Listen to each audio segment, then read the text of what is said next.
So what attack is waiting for you and me when this month is over?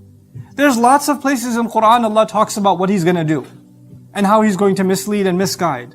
But one particular place I wanted to highlight today is وَلَا أُضِلَّنَّهُمْ. He swore to Allah, I swear to you, he told Allah, I swear to you, I will absolutely mislead them. I will absolutely confuse them. Dalal also means confusion. I will absolutely confuse them. I will make them pick between your guidance and maybe I'll make them say to themselves, yes, Allah said this, but it's not that bad. Allah understands. It's okay. Allah is merciful, you know.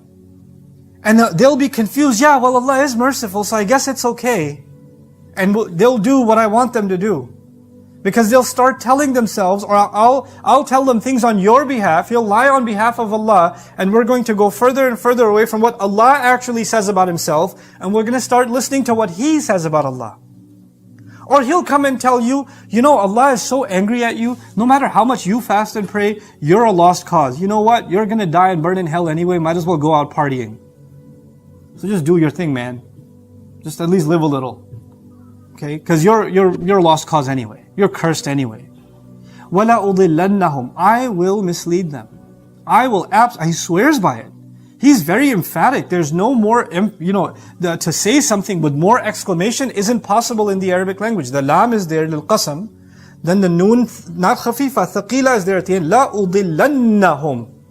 لَا أُضِلَّنَّهُمْ. It's an incredible phrase. I will absolutely, most certainly misguide them, mislead them. And by the way Shaytaan misleads me is not the way that he misleads you. He uses your experience, your feelings, your emotions, your temptations, your life, your friends, your circle. He studies you. Like, you know how in sports, they study the opposing team and they watch previous matches? And they say, oh, this is how their defense is, this is how their offense is. He studies you. إِنَّهُمْ يَرَوْنَكُمْ مِنْ حَيْثُ لَا تَرَوْنَهُمْ. They're watching you. The devils are watching you from where you can't watch them. Allah actually describes this. They're doing surveillance of you. What is your day like? When do you wake up? When do you slip? When do you tend to make a mistake? This guy, okay, every day, around 8 o'clock, this is what happens, I see. Okay, let's come at him at 7:45. Or he's starting to get into this good habit. She's starting to get into this good habit. She's starting to sleep a little early. Why don't we just kind of whisper, hey, there's a new show out on Netflix. And you're free right now. Just stay up a little longer. Yeah, I can stay up a little longer. Yeah. Oh, we're Maghrib Isha a little later. So it's still nighttime. It's not Fajr yet. And then you pass out on the... No, I'll just close my eyes for a second. And make wudu. I will make wudu. Next thing you know, it's dhuhr. And they're giving each other high fives. They study you. They study your weaknesses. They use those against you. They manipulate you. This is وَلَا أُضِلَّنَّهُمْ. But he doesn't stop there. He says, I will mislead them. But what's one of his most powerful attacks? How will it fill? How will it take the next step? وَلَا أُمَنِّيَنَّهُمْ. I will fill them with false hopes. I will give him so many lies that will make him feel or her feel better about themselves, and they'll start believing them. False hopes. Umniya. Umniya means a wish that's not going to happen. You're fine. Allah is not upset with you. You're okay. Everything's okay. Why are you making such a big deal out of this, man? Relax. Okay, it's just one prayer you missed. It's not like you're going to hell. Easy. Okay, yeah, fine. Maybe what I said was backbiting, but I mean, they deserved it. Allah knows how messed up they are too, you know. So, you start filling yourself with hope that the sin you commit, the sin I commit, whether it's the sin of our tongue or our eyes or our hands or whatever else, is not so bad. It's okay. Relax. You're being too hard on yourself.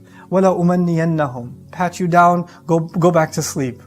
Easy. Take it easy on yourself. He will fill you with false hopes as to what makes you happy. You'll start telling yourself lies.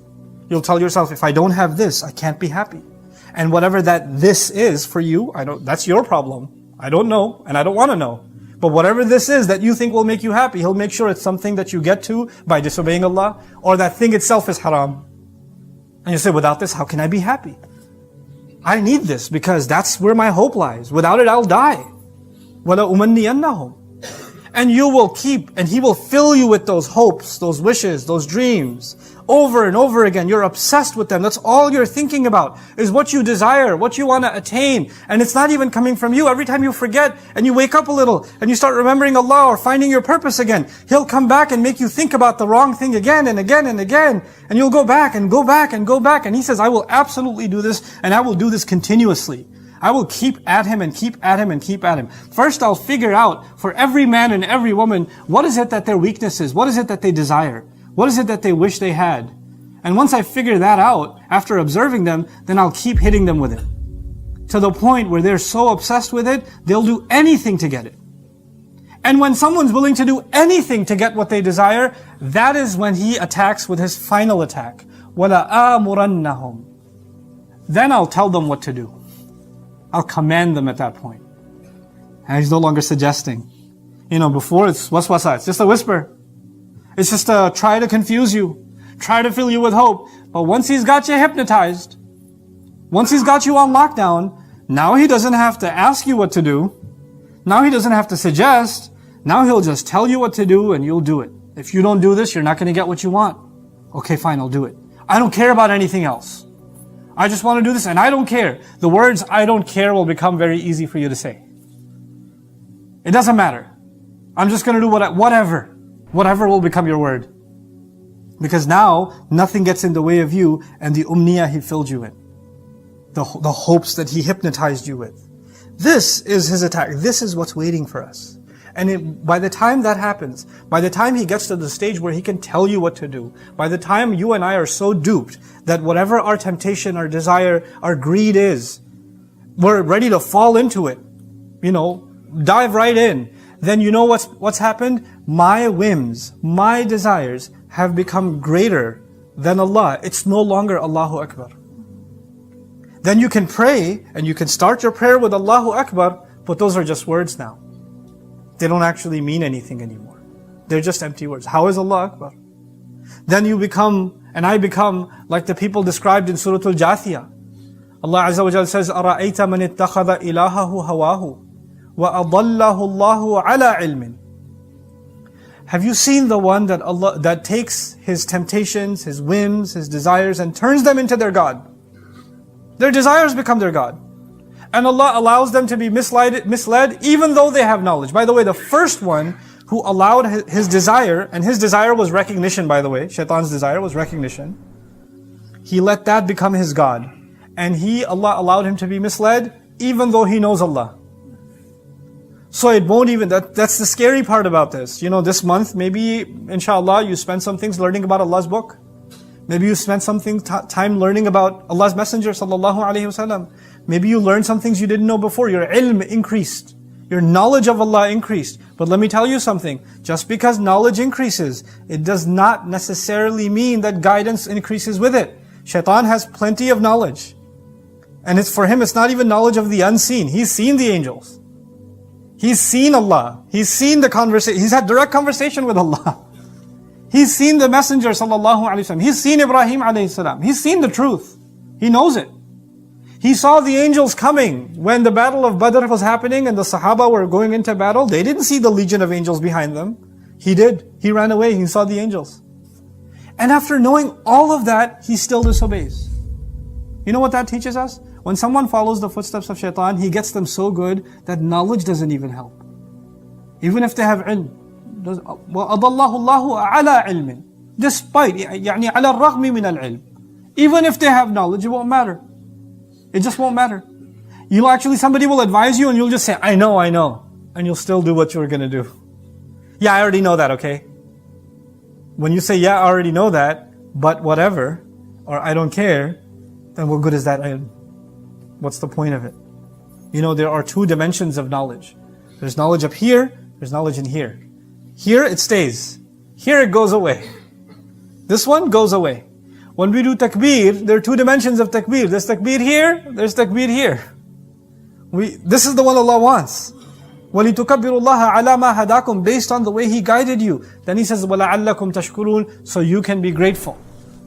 And this is actually Allah's key. I demonstrated to you these three attacks of Shaitan today. But what I wanted to end with is Allah's key. How is it that we're going to stay away and be able to fight successfully against Shaytaan? One of the keys to that, one of the fundamental keys to that is our gratitude. We have to constantly think of everything Allah has done for us. You know, when someone does a lot of things for you, then you're ashamed to do something against them. When you recognize that. I'm reminded of Yusuf alayhi salam, who tried to remind the woman who was trying to seduce him, إِنَّهُ رَبِّي أَحْسَنَ مَثْوَايَ. My master, meaning also including the one whose house this was, has been good to me. Why would I do this? When someone's been good to you, then, and you recognize that, then you have a really hard time hurting them, or disobeying them, or being disloyal to them, cheating them. When you and I can remember everything that Allah does for us over and over again, remind ourselves, what is it that Allah does for us? What is it that He does for us? Then it'll be easier to obey Him. The opposite is also true, please remember that. Shaitan will always remind you what Allah did not do for you. Please remember this. Shaitan will remind you what Allah did not do for you. Man, you got sick, you haven't been cured. Look at what happened to you, you lost your job. Why did Allah let that happen? Why are these people treating me this way? Why is Allah letting these people treat me this way? Why is Allah doing this? Why is Allah doing that? Why isn't He changing my situation? Why isn't He giving me relief? You're always going to be thinking about what Allah is not doing. And when you think about what Allah is not doing, then Allahu Akbar goes away. Then what you want takes precedence. And so at the end of the ayat of Ramadan, Allah teaches us that if we remain grateful to Allah, not think about the complaints, what Allah hasn't done for us, but rather focus our minds on what He has in fact done for us. وَإِن تَعُدُّوا نِعْمَةَ اللَّهِ لَا تُحْصُوهَا. If you were to try to count the favor of Allah, you wouldn't be able to encircle it. You wouldn't be able to grasp even one favor of Allah and how much it benefits you. If you can, your mindfulness of Allah's favors can be a constant thing for you, then you will be able to retain the greatness of Allah. But if that gratitude is not there and that's replaced with complaining, then it's actually, complaining is the sunnah of Shaitan. He complained, how come you let this one how come you give this one honor? I'm better. I deserve better. And when anybody says, I deserve better from Allah, they're actually following the footsteps of Shaitan. When doesn't have to be about sajda of Adam alayhi salam. He'll make you do your own form of rebellion.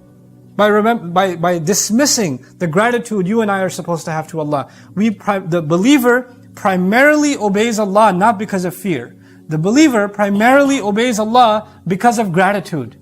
That is why the Fatiha, the Quran begins with Alhamdulillah. And after we say Alhamdulillah, we accept Him as Rabb. Alhamdulillahi Rabbil Alameen. That's why. And so this is the core lesson that we take out of Ramadan. Be mentally prepared. That difficult times are coming. As soon as Eid comes, Shaitan will come hard. And some of us, the biggest disobediences we do to Allah is at Eid, which is crazy. You're going to get invited to Eid parties, which you should go and eat. But then when you go there, people are sitting together and backbiting, and people are making fun of how these people are dressed, and look at their kids, they don't even behave properly, and this one and that one, and stories about the community. What are you doing? This is what you're celebrating? You're celebrating the coming together. The Quran brought us together, and now we're celebrating it by ripping each other to shreds? By forgetting about Allah? Man, I haven't watched a movie for like 30 days. What's out on Eid Day? We're planning our disobedience already ahead of time. Don't do that to yourself. Don't make Eid a time of celebrating disobedience to Allah again. Make Eid a time to be grateful. Make Eid a time when you buy your children gifts, buy better gifts for your children to give those who don't have. Make them grateful for what they have and make them people of giving. True gratitude is when we become people of sadaqah. So may Allah Azza wa Jal make us people of sadaqah this coming Ramadan. And at the end of this Ramadan, may Allah Azza wa Jal allow us to reap all of the benefits of this Ramadan and grant all of us and our families forgiveness and guidance. And may Allah Azza wa Jal give us the strength and the guidance that we need, that we're supposed to get out of Ramadan to sustain ourselves against the attacks of Shaitan for the rest of this year.